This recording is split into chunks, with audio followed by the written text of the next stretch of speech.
So today we have, and this is kind of weird, but we have the Secret Teachings of Jesus, the Four Gnostic Gospels by Marvin W. Meyer.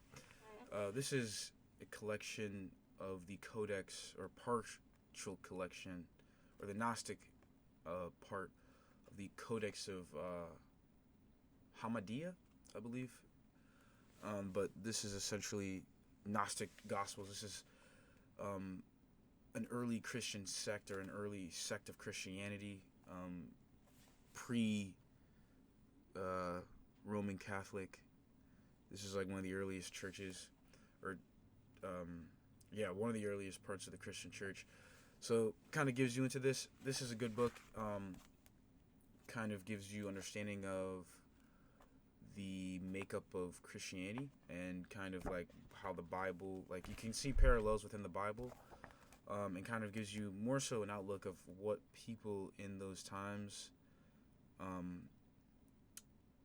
how they would have thought in the way that they wrote their divinely inspired biblical narrative and how they kind of came to that. So it kind of goes into detail about the source Q, and then kind of goes into detail about the synoptic gospels and how there's parallels with that, the canonical part of the gospel. Um, these themselves are the Gnostic gospels, so I would say that this is a pretty good understanding. It's pretty interesting. A lot of the first three books of this, I would say, has undertones within traditional Christian theology.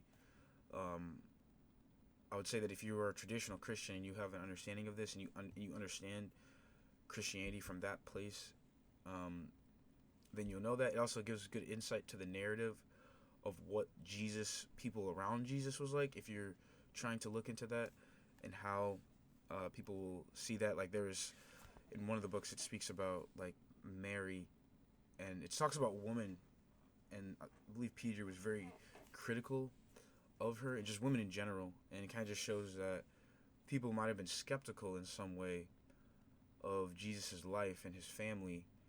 And if they were skeptical, which we know there were skeptics because of Pharisees, this kind of dichotomy between the people that were Pharisees and then the people that were disciples of Jesus Christ or followers of Jesus Christ or Jesus of Nazareth, you would have this understanding that, there might have been people in the narrative that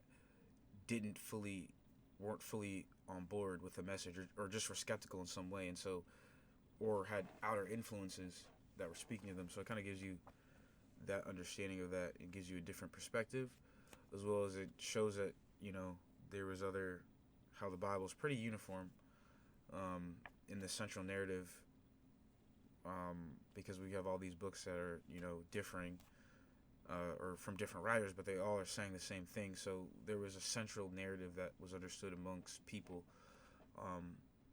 of Jesus of Nazareth and what he did and what his life was. I would say the last book was a little weird. It was a secret book of John.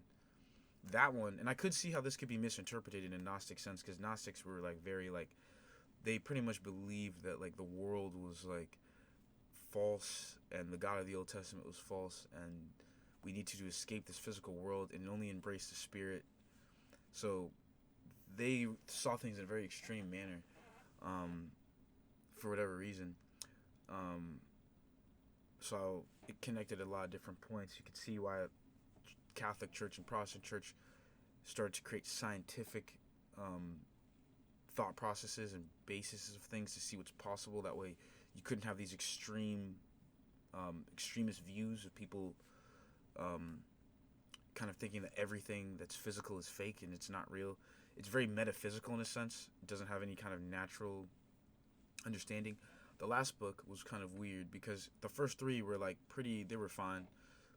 A lot of them, the parables were in the Bible because of source Q, which just it kind of shows you and gives you a higher perspective of the source Q, which is the source of the sayings of Jesus that were that were used to create the canonical New Testament, the synoptic gospels. So it kind of goes into that.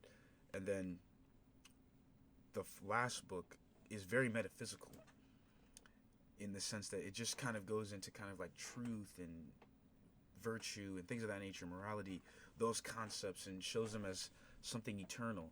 So it was really interesting to kind of see a writer expressed that, and then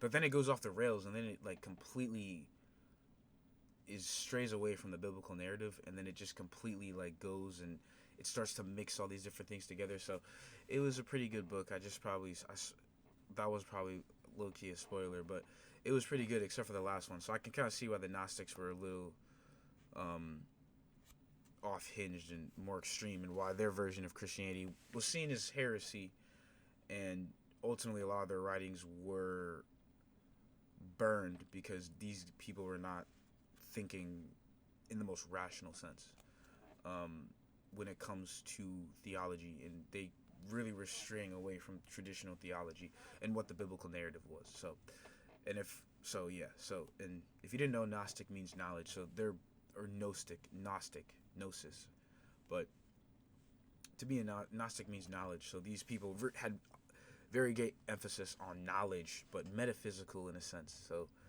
yeah, it was a very interesting book. It's a very interesting read, pretty light,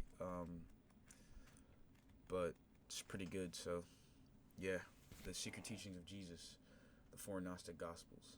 So I would say I'll give this a 4 out of 10. I would say the book was structured very well. It was very easy to read. It has a good notes in the back. That way, like if you want to have clarification from things from a scholar perspective, it'll give you that. It also gave a good background, a good detail, and it also connects things to the Synoptic Gospel, so you can see the parallels, but then also you can see where they stray, and it can give you clarification of what these writings were supposed to mean and kind of the symbolism behind them. So, yeah.